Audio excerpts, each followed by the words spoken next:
Welcome to another exciting episode of the Andre The Beast Crayton Show.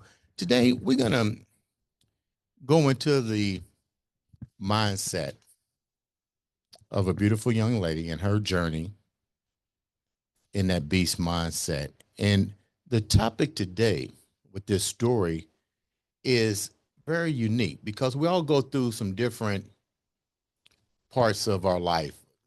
Let's call it trauma. But trauma has a ugly way of showing its appearance to us in different shapes, form, and fashions. Today on the show, we have a young lady that's going to explain how she broke through deep pattern trauma or things that has happened into her life and how she managed to overcome it and basically how to enjoy a productive life that's almost stress-free. Me personally, I want to go on this journey because I want to know how it was done myself. So without further ado, all the way from New Orleans, great place to visit, the beautiful Shaylee Edwards. How you doing, Shaylee? Hi, Andre. I'm great. Thank you so much for having me on today. Before we get deep into this story, because I know it's going to be somewhat emotional too, tell the viewers a little bit about you before we get started. Sure. I thought you were going to ask if it was a real beanbag chair. We're going to talk about that too. I guess briefly, I live in New Orleans. I've been here for 4 years. I absolutely love to be active and to dance. I'm an artist as well. And I've been on a really rich journey of self-discovery and learning how to translate and share those tools for and with other people for about 10 years now. You talked about your journey begins with a childhood moment where, you know, your father had some emotional problems, emotional trauma, so to speak. Let's go there. What was your family like growing up? What was that like? Yeah, I think that similar to a lot of people who are exploring themselves, I found that my parents, my father particularly, was downstream from several generations of poverty and violence and abuse. And my siblings and I were on the front line of, I'll say, like the brunt of that. And it looked like him having a lot of mental and emotional challenges that created a really chaotic environment for us. When you say, give the viewers a little bit of idea of what it was like when you mentioned, and more importantly, how old were you when you start to really recognize the behavior of your father that started to resonate with you? Because when you're a kid at certain ages, you really don't understand exactly what an unhealthy behavior is like when it comes to parents, because you're still dealing with your brothers and sisters and cousins. So that's, you know, a different ballgame. But this is your household, your, you know, your father. When did these behaviors start to resonate and started to affect you and your siblings? Yeah, and I think that's a great point. You don't see your own water, and that's kind of how deep patterns perpetuate their effect. You don't recognize what you're doing because you've always done it, whether that's adapting emotionally to somebody or accepting less than makes sense. And so it took me probably, oh gosh, I had to rail my head against a bunch of things until I was like, you know what? I better pop the hood and look and see what's happening on the inside. So I think around 2016 actually was when I turned to face it directly and made it pretty much the focus of my life until I could feel satisfied with a new version of myself and my relationship with the world. What was happening in 2016? What was that I awakening? was making interesting choices, and so just a pattern of um, pain through romantic relationships, and I was having trouble getting a foothold financially, and it wasn't through lack of desire or lack of ability. There just seemed to be this continuing disconnect. And let's go back to your father for a minute. How was his behavior impacting yours? Well, I guess like I think the most long-standing effect had been on my expectations around stability and emotional availability. Mhm. So he, being an alcoholic, being bipolar, created an environment that was very unpredictable. And also, the way that he dealt with how he felt was lame. And in that sort of dynamic, being a bright young child, I sort of derived like, I must not, this must be who I am. And that's when we're looking at deep patterns, that's the deepest as far as I can tell, which is identity. Where was your mom? My mom was on the other side of the state. They divorced when I was 5, and my dad was able to get full custody of my sister and I. Your dad was able to get full custody of two daughters, and I guess they didn't do a test to determine if he had any illnesses. And I guess at the time you might have been too young to even talk to the courts about anything that you really probably wasn't even familiar with that was going on in the house to begin with. Well, I'm from a pretty small town, and there were the judge was familiar with some other members of my family, and there was some power pool in place, and that was the way that the custody fell. And my dad also was very brilliant in many ways and very articulate and can be very charming at that time. And so I think a lot of people deal with it. You said it yesterday with narcissistic type tendencies. And I think you gotta be careful with that word because you staple it on things and you might miss what's really there. So I put that on it gently, but it did look a lot like manipulating the narrative. Did Very anybody convincing. did anybody outside of your family structure see what you and your sisters were going through? You know, you would think I had some friends' parents who did, but again, my dad was very convincing in other ways and could just kind of tilt it or turn it so that the light hit it in a way that things could continue. How was you able to adapt, you and your sister, to that situation? And what kind of were you guys being? Was your father more of it? That let me rephrase this. Was the environment more physical? Was it more verbal? Was it, how was the the trauma inflicted on you? Basically, what I'm trying to say. Did it come from all angles? It was primarily mentally and emotionally. And I think that adaptation wise, we handled it differently. So I'm very intuitive. So when I'm working with somebody or even with myself, what I found is there's this incredible high side to your adaptations that if you can learn to wield them with intention and awareness, they can have an amazing impact. So I think of people who have been through traumatic experience like X-Men, like you mutate. And until you learn how to really lead your mutation, it can be quite harmful to yourself and others. So I was very empathic and able to read people and adapt to and anticipate their emotions. And that's great to survive when you're young. But as an adult, that really narrows the freedom that you claim for yourself. How much you lost your sister? We'll get to that in a minute. How close were you and your sister, and how was it impacting her? I know you had to be close to her. There's a 5 year difference. You're older than her, but I'm pretty sure if you're in an environment that you deem to be unhealthy, how was you and your sister coping together as a team? You came up with a mutation device for yourself.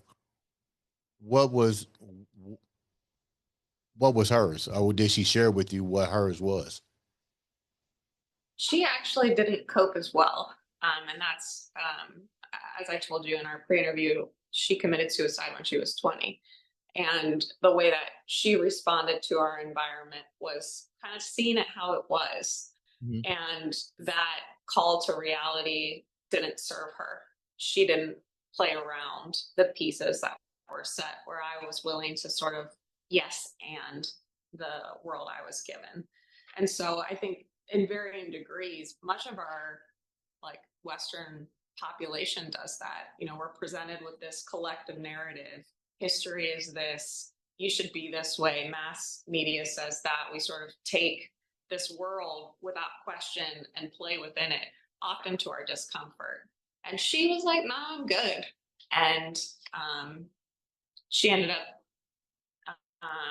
getting mixed into a crowd and using drugs and starting to escape her discomfort that way. And we were very close, incredibly close. I actually have a tattoo on my arm with a note from her suicide. This is on the heavier side, but she said, "Tell Shay I love her more than anything, and I know she tried." And so I have her handwriting more than anything on my arm. So it was quite a devastating loss. Let me explain to the viewers here exactly how deep patterns of someone else's trauma can manifest into your reality. And I'm sorry for the loss of your sister. The question I'm trying to come up with, I know this is eyesight, you know, so to speak, but looking back there, she was 20 years old, you was 25.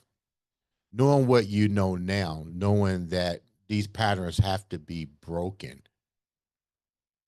what do you think that you could have done or should have been done to help not only yourself preserve the life of your sister, but to also help the one person that really had the trauma, which is your father? Yeah, it's a great question. You know, at that time, I've always been very into personal development. My entire life, I've been interested in suffering. I read accounts of slavery and the Holocaust as a child, probably because it resonated in some ways. And somehow inside of me thought, there must be a way I can be or become that will make me good enough for something that felt better. And so I had a lot of tools, even at that time, that I was trying to offer her, exercise, rest, all these different things. But what I didn't understand was that where I had walled off and not taken the world personally, she had taken it quite personally and felt this very deep, heavy pain. And I think that that's what my father felt and feels, and other people up the line who are perpetuating action without awareness, not really seeing the effect that they're having on other people. And I essentially dedicated my life after her death to being able to develop a skill set to help her.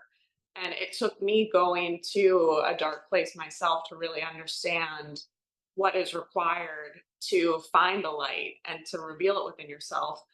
And it's trusting how you feel. It's taking a moment. It's as simple as allowing yourself to relax into your feelings, detach it from the narrative, and allow the emotional energy room to express. And so it's being with yourself without judgment. Every time we have a feeling and we think, "Oh, I shouldn't be mad, I shouldn't be sad," and we try to corral ourselves in a different direction without first honoring the initial feeling, we're denying ourselves, we're denying the worth of our experience, the presence that, and the essentially the seed of the wound upstream is that it's not okay for you to be, period. And every time you try to correct yourself, you try to deny your feelings, it's just compounding that initial idea, I'm not okay. I'm not okay as I am. And so, in offering yourself presence to your experience, you actually create the opportunity to transform.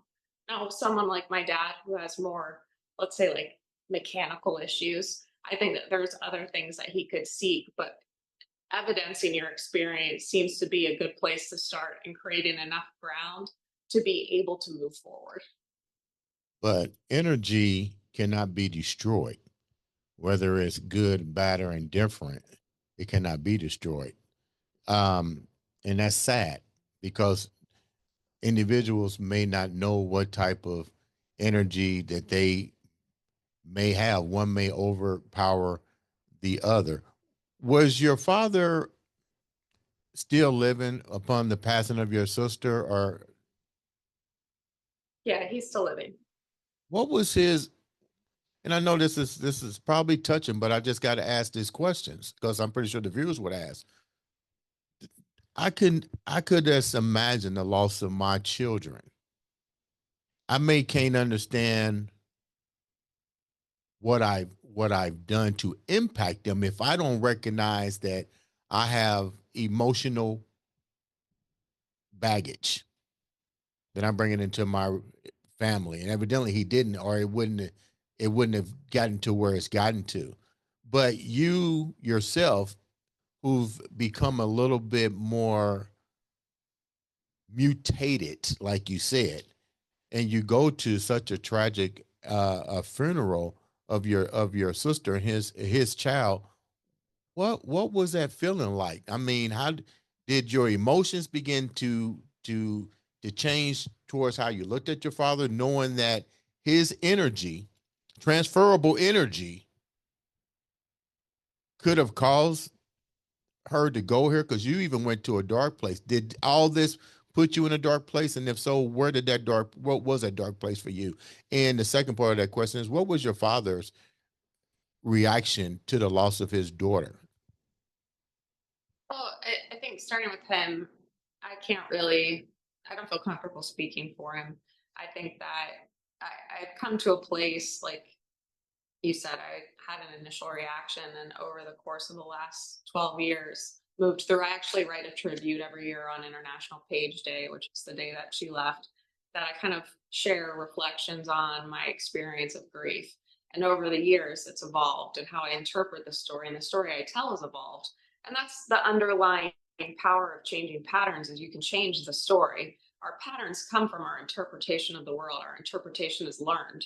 And so when you want to make change, kind of the same I was saying with evidencing your experiencing, just bringing your experience, just bringing presence to your emotion without a mental story, then there's room to start to tell a new story. So the story that I've told about him to me over time is, I really have incredible compassion for the amount of pain that he must experience. And I think that, when you're dealing with other people, compassion only works if it goes both ways. You must have compassion for yourself, compassion for the other, meaning this is what's comfortable for me, and establishing boundaries that still keep, your comfort, your peace intact.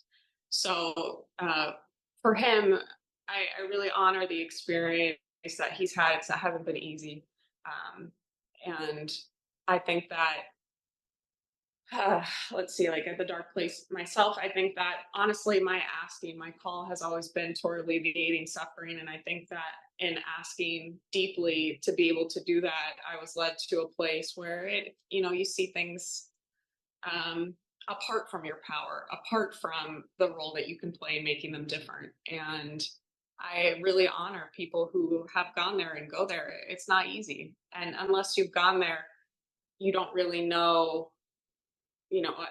I can sit across from people, and when I'm working with a client, I'm not referencing my personal experience, although I've clocked a lot of hours healing myself. I operate more as a channel, but there is a respect that I have for the human experience that suffering has afforded me, where it's like, I don't, I know that it can hurt. And in that, I don't have anything but love for, I can, I guess, create space to honor that in another person, which sometimes allows them to do that for themselves. And again, to me, that's sort of the initial seed, the correcting the initial flaw that you're not worthy. It's not okay for you to feel good.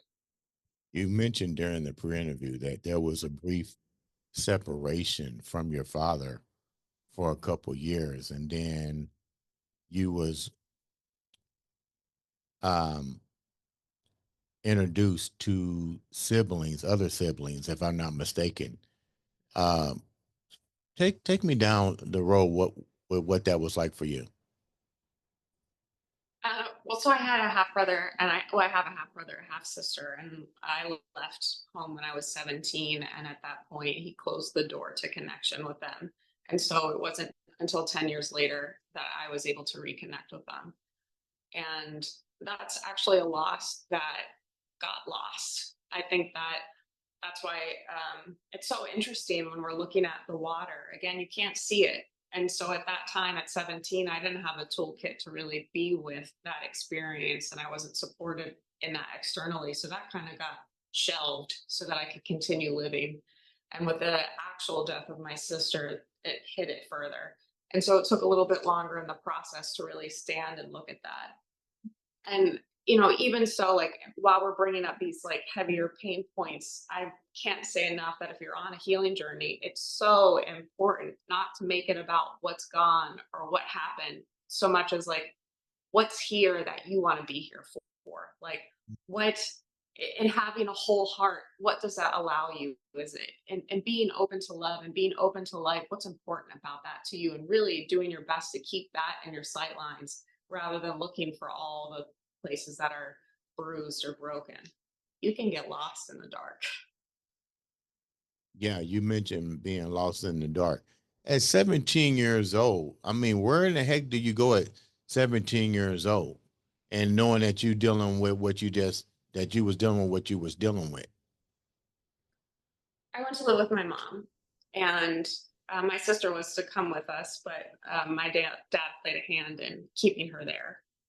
And in honesty, like, I didn't really have a good grip on it's again very hard to see things if your primary practice is rolling with them.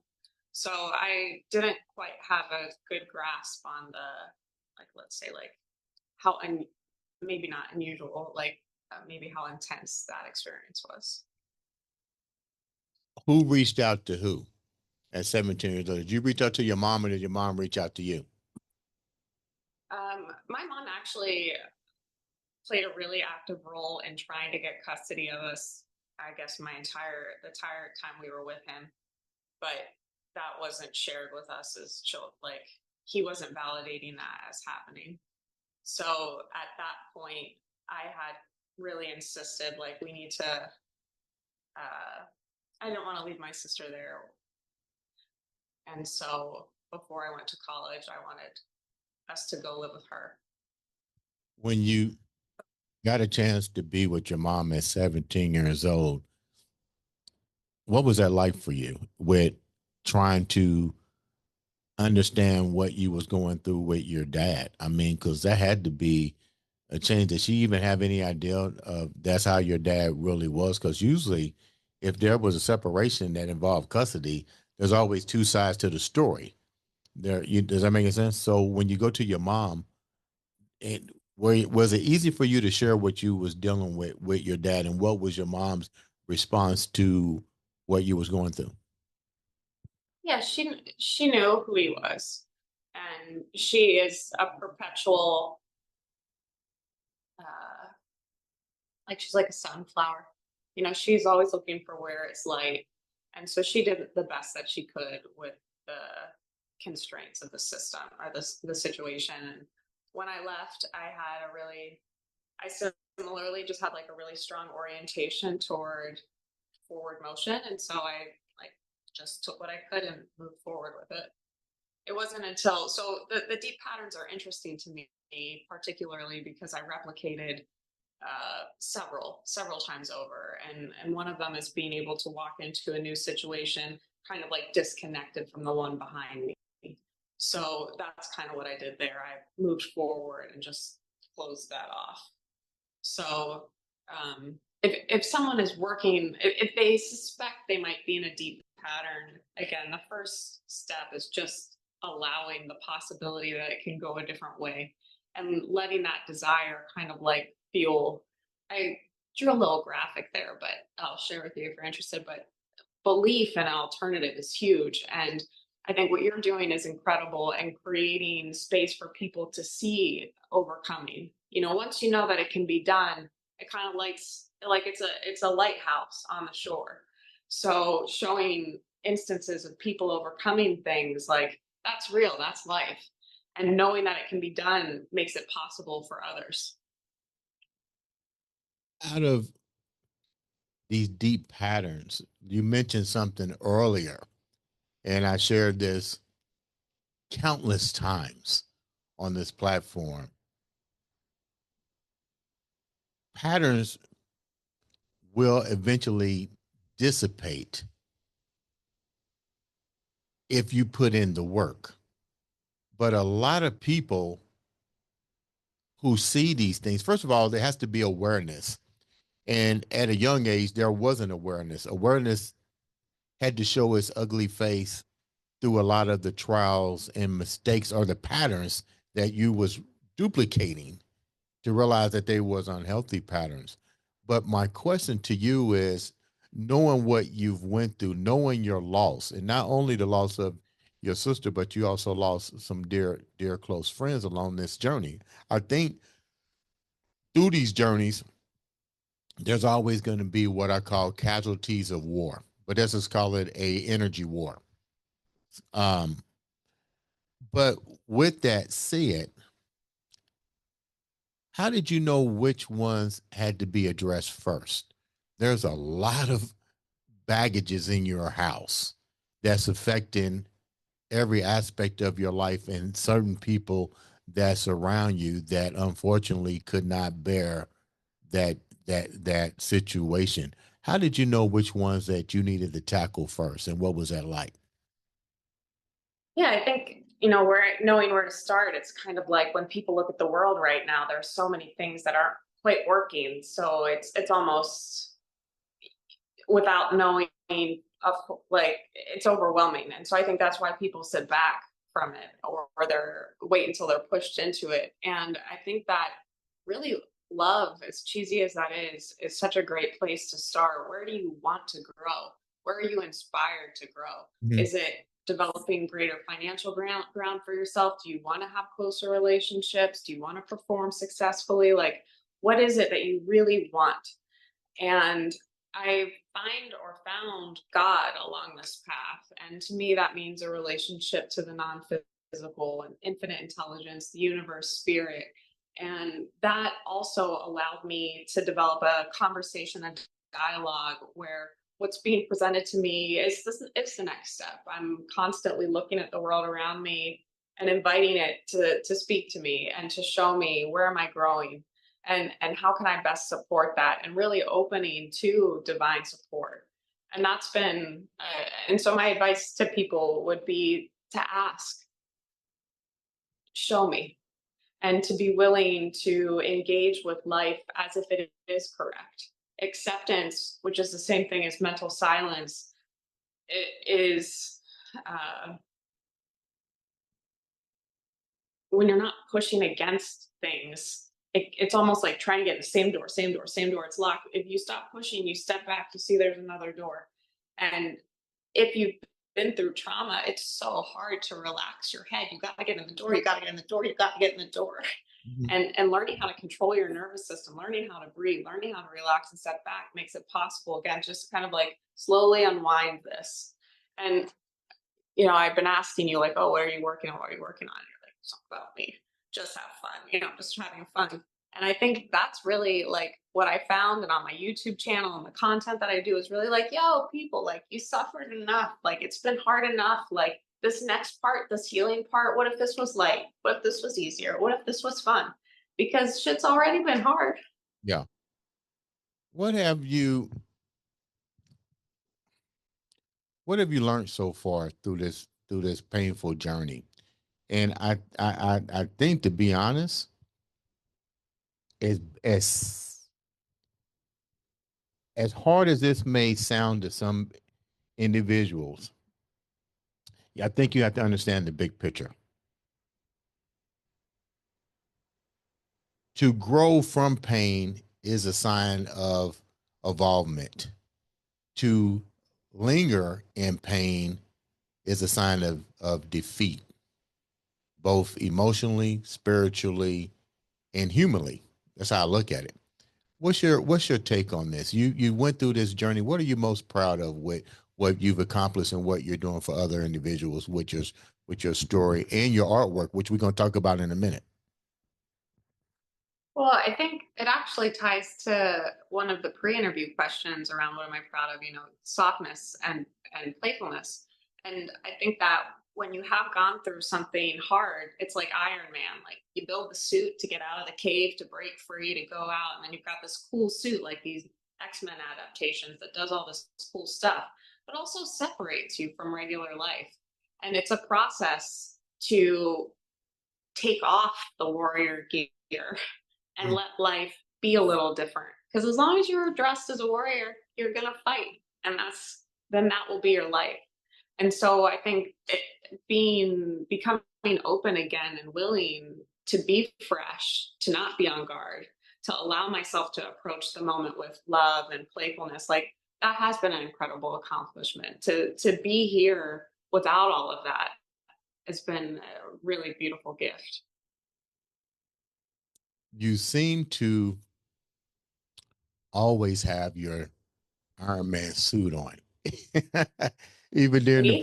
even during the pre-interview. I'm like, okay, this ain't about me. This is about you. What is it like for you to take off that suit and be you? And more importantly, I can tell a lot of you is in your artwork. How did your artwork come into um you taking off the Iron Man suit? Yeah, well, I think it's kind of like putting you in a position where your head really can't participate. So I think for me, I'm so grateful to the work that I do with people. It's such a blessing, and even the way that I receive through the giving, like it's been such a blessing. So like I do love the suit, and like I do get feedback, like, oh, you could take it off a little, and I really do. But the in art, it's a way to it's like dancing. You can't think and dance. You dance or you're not. With art, it's the same thing, and so it creates just a place for me to express without real like any ideas of how it should be. Where do you get the inspiration when when you're painting and doing so much different artwork? Because you got tons of artwork on your social media page, and I noticed each one of them, you know, has a message woven within each stroke of the brush. Like, what are you thinking about when you're doing so much artwork? And is there really a lot of emotions tied into each one of those pieces when you're constructing a piece of art? Well, in fairness, a lot of the art on my Instagram I sell for other artists. So some of that really great art isn't mine. But if you're interested, I can get it for you. Um, and and I'm really grateful to work with artists and kind of like expand their reach. The work that I do myself, I use more oil pastels, collage, and I call them inspiring words on canvas. And what it is for me is like throughout my house, I have just little signs, positive affirmations to remember this or to remind me of that. I'm trying to think of one I have right now. Like I have one over there that says "Let her fucking rip," like to kind of like program myself to let loose and trust my body, and another one that says line up with it. And so I make these pieces and I bless them and curate the energy around them and sell them in a couple locations so people who are working on something can keep that in mind, that they're supported, they can believe in themselves. And again, I do energetic curation around them to support them in that as well. Explain exactly what energetic blah blah blah means, because I forgot. I don't know how to pronounce the word. Of curation, it's kind of like, if you get holy water, Yeah. it's like it's been blessed. And so the journey that I've been on has been very purifying and cleansing and brought me very close to God. And so I've been really grateful when I'm working with clients. It's energy healing, energy work. And so when I'm creating art, my intention goes around it to support whatever the initiative is. I probably hold on one sec.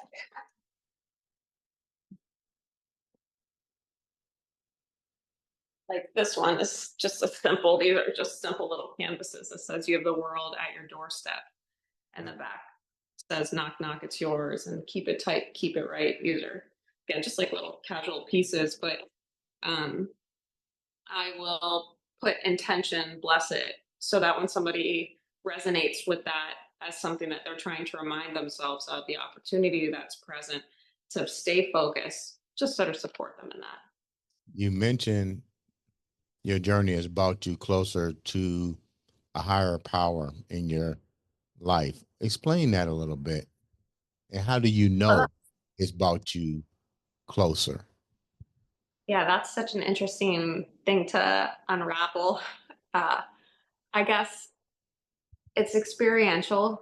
I, because of my ask to help with suffering, I really spent a lot of time exploring the mind. I think I told you yesterday, I spent several years just in pretty much silence and contemplation, and learning to discern like different thoughts, feelings, where are they coming from, what do they mean. And with God, I sort of found like lifting up all these layers of thought, like under it is this vastness that we're all connected to and expressing from. And as such, I find like the best metaphor is like the human body. My hand is separate from the body, but not really. And as such, it befits the body that the hand is great. So God wants me to be well, to do well. It's good for the body. And allowing myself to relax into receiving that support and those resources. And just there's I guess like I've done a lot of experimentation, and I find that when I let that possibility exist, like life really is easier. It feels different. And so ultimately at the end of all of it, what I was left with is thankfulness. And I think you see that in people who do overcome challenging things, whether they're in a wheelchair or have cancer, or, what you have left, you're so grateful for because you know what it is. And so I think too, it's just a relationship of love, like unconditional love of life. Like, thank you. Like I am. You deal with a lot of people. What do you find is the most common thread that these individuals that you've come in contact with and that you work with all have in common as it pertains to their trauma and their recovery? Oh, yeah. Uh, I guess it's lack of trust in self or lack of trust in life. How do you get them past that? Well, I show them that it's sort of uh, silly to think that way. So a lot of the beliefs that hold us in place are like that elephant tied to a plastic chair. It started out tied that way, and then it stays there because it thinks it can't move. So with clients, really all I'm ever doing is illustrating the unreality of some of the stories that they tell themselves. What would you like to see change? You witness loss. You've witnessed emotional instability. Um, you witness growth and development. What are some of the things that you like to see changed in today's world? Oh man, that's like my primary thing. I'm like this idea of a nicer world. We have so many resources, so many brilliant minds, so many possibilities. What I'd love to see, let's see, I guess uh, primarily kind of like an evolution of self-respect, where somebody can come to, again, like honor their personal experience in such a way that they then learn how to honor someone else's.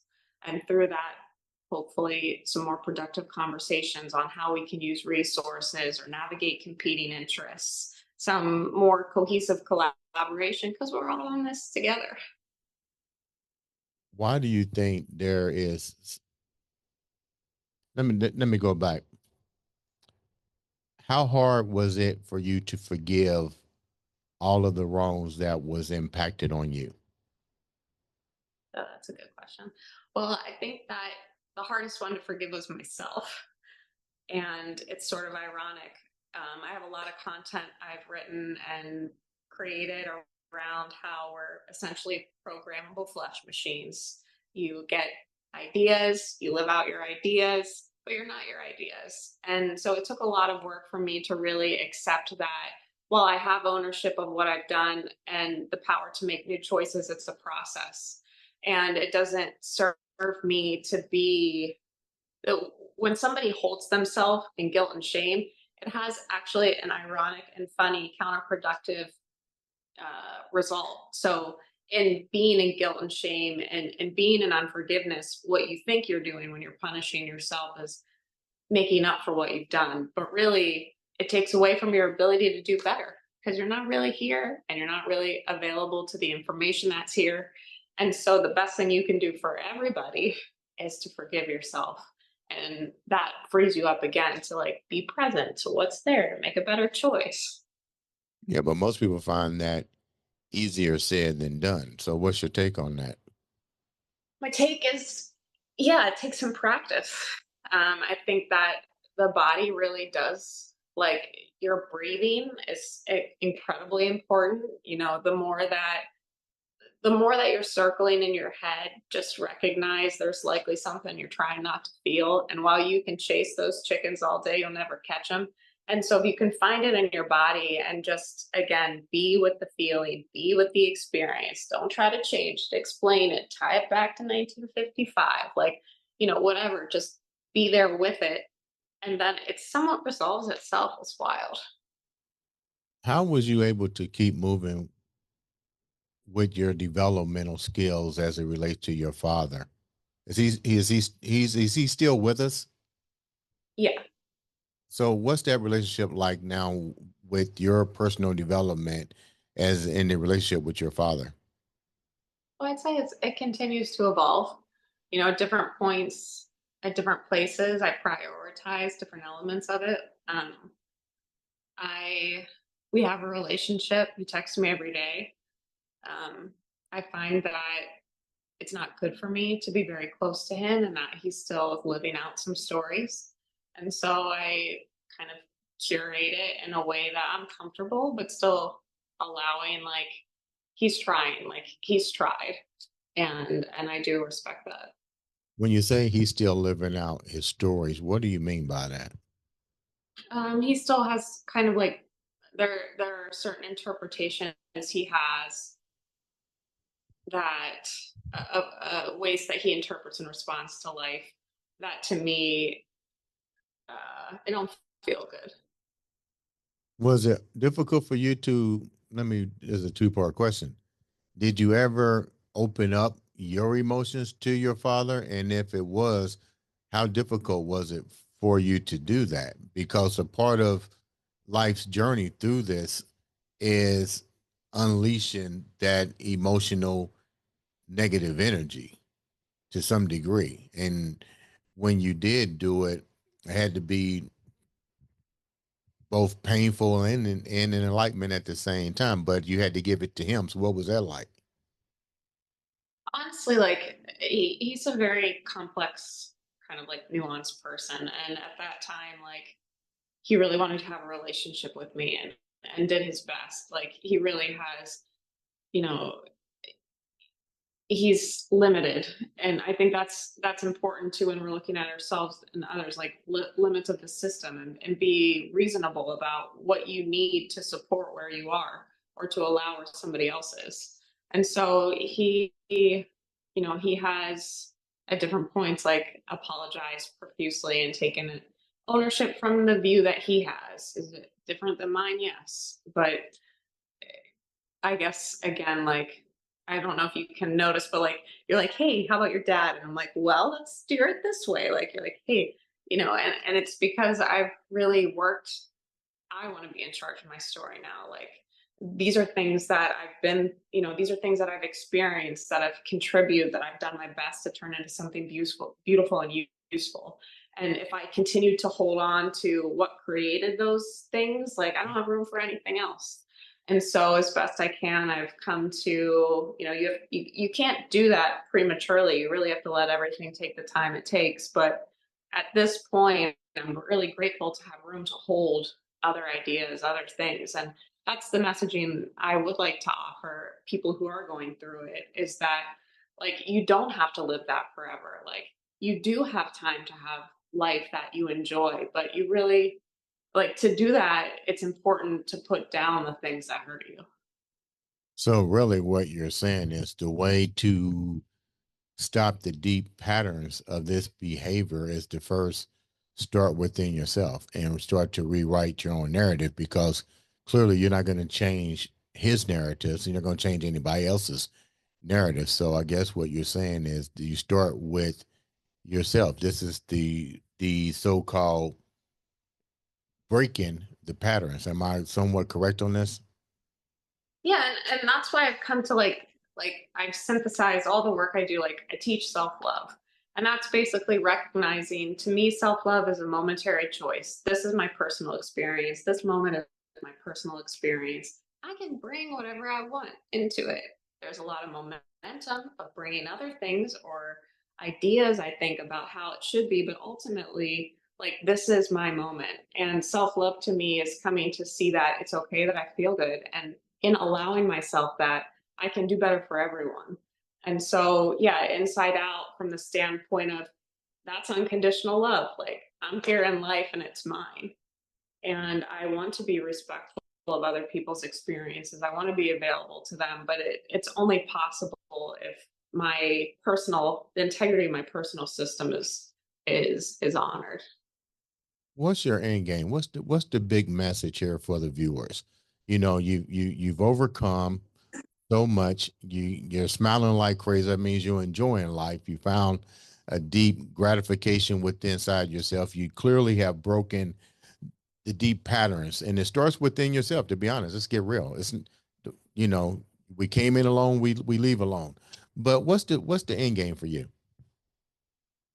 Well, I think and again, like, and intuitively, and kind of like pushing for what you're focusing on, fun, like, this is it. Like, all my content, also, not all, the majority of my content also points to like where you're trying to go is right here. What you want to do is feel good here. You can't go back and change anything. You can't go forward and, protect it. Like, this is my end game. This is the moment. Like, my end game is to do the best I can with what I have right now.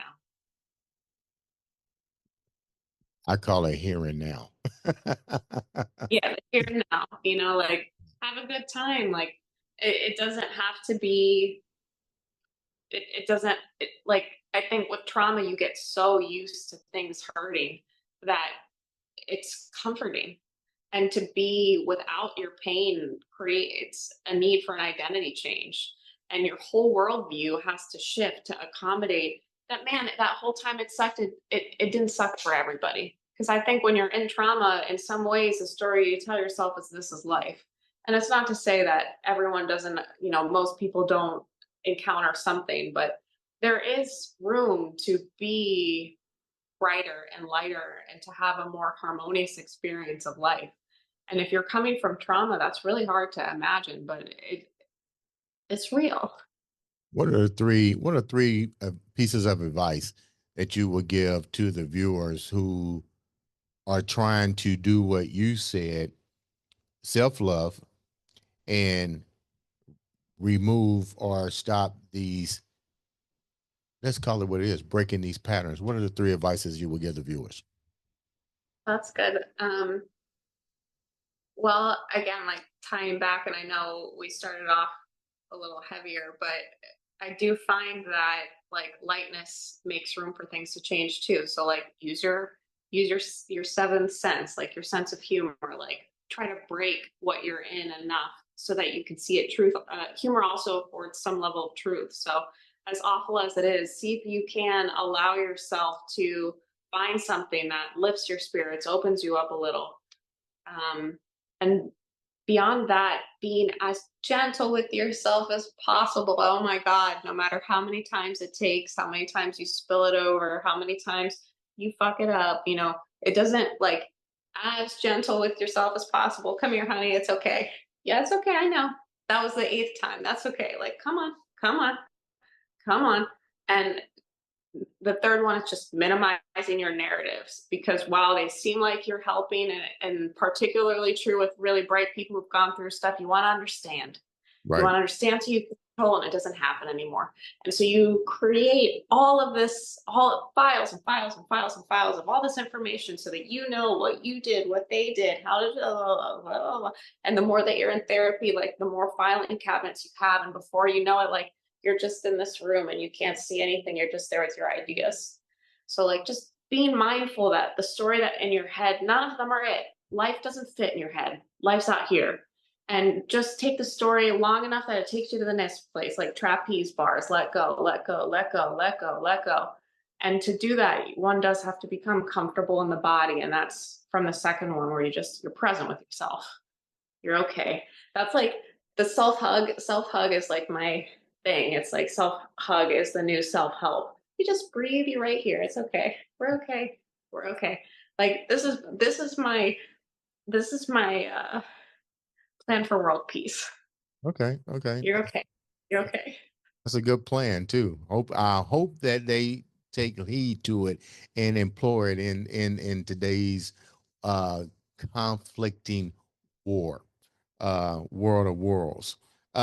Before we leave, how can the viewers reach out to you and support what you're doing? Thank you. Thank you. They can find me at habitbook.com, or I'm on Instagram, Shaylee __ Edwards. And from either of those places, you can find all of my links. Shelley, thanks so much for coming on and sharing a beautiful story of beautiful, let me call it what it is, self-love. That's just pretty much what it is. A beautiful story of self-love. Ladies and gentlemen, this has been another exciting episode of the Andre the Beast Crayton show.